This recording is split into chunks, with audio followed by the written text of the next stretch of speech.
ಕೇಜ್ರಿವಾಲ್ ಪ್ರಾರಂಭದಲ್ಲಿ 10 ವರ್ಷದಿಂದ ಬಂದಾಗ ಅವರು ಕೆಮ್ಮಿಕೊಂಡು ಟವಲ್ ಕಟ್ಕೊಂಡು ದಿನ ನೆಗಡಿ ಜ್ವರ ಅಂತ ಹೇಳ್ಕೊಂಡು ಒಂದು ವ್ಯಾಗನಾರ್ ಹಳೇ 50,000 ರೂಪಾಯಿ ವ್ಯಾಗನಾರಲ್ಲಿ ಬಂದರು.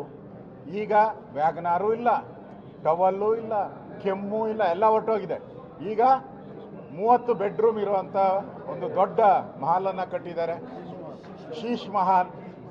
ಆಮೇಲೆ ಅದು ನಮ್ಮೆಲ್ಲರ ಮನೆಯಲ್ಲಿ 5 ಲಕ್ಷ 2 ಲಕ್ಷ ಟಿ ವಿಗಳಿದ್ದರೆ ಅದು 40 ಲಕ್ಷ ಸರ್ಕಾರಿ ದುಡ್ಡಲ್ಲಿ, ಅವ್ರ ಅಪ್ಪನ ಮನೆ ದುಡ್ಡಲ್ಲ, ಕೇಜ್ರಿವಾಲ್ ಅಪ್ಪನ ಮನೆ ದುಡ್ಡಲ್ಲ, ಸರ್ಕಾರದ ದುಡ್ಡಲ್ಲಿ, ದೆಹಲಿಯ ಜನತೆಯ ಟ್ಯಾಕ್ಸ್ ಪೇಯರ್ ದುಡ್ಡಲ್ಲಿ ಇವರು ಮಜಾ ಮಾಡ್ತಾ ಇದ್ದದ್ದನ್ನು ನೋಡಿದ ಮೇಲೆ, ಮತ್ತು ಯಮುನಾ ನದಿ ಮಲಿನ ಅಂತ ಹೇಳಿದ್ದು, ಗಂಗೆ ಮೇಲೆ ಅಪಮಾನ ಹೊರಿಸಿದಂಥದ್ದು.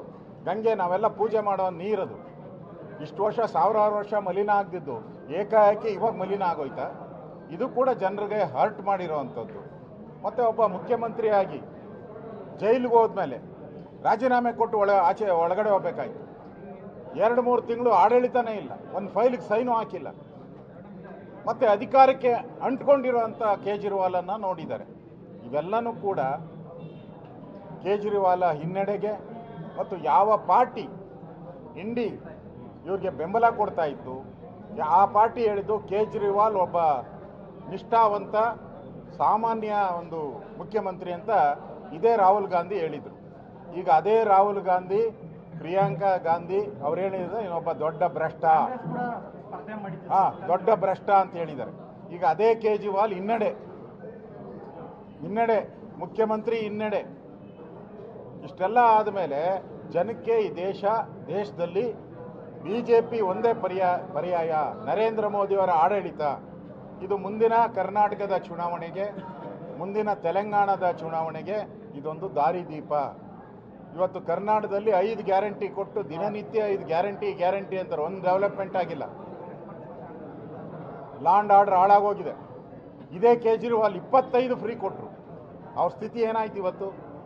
25 ಫ್ರೀ ಕೊಟ್ಟರು ಅವ್ರನ್ನ ಜನ ಮಕಾಡೆ ಮಲಗಿಸಿದ್ದಾರೆ. ಅಂದರೆ ಇದು ದೇಶಕ್ಕೆ ದಿಕ್ಸೂಚಿ. ಈಗಾಗಲೇ ಮಹಾರಾಷ್ಟ್ರ ನಾವು ಗೆದ್ದಿದ್ದೀರಿ, ದೆಹಲಿ ಗೆದ್ದಿದ್ದೀರಿ, ಮೊನ್ನೆ ಹರಿಯಾಣದಲ್ಲಿ ಗೆದ್ದಿದ್ದೀರಿ. ಪಾರ್ಲಿಮೆಂಟ್ ಚುನಾವಣೆ ಆದಮೇಲೆ BJP ತನ್ನ ರಣತಂತ್ರವನ್ನು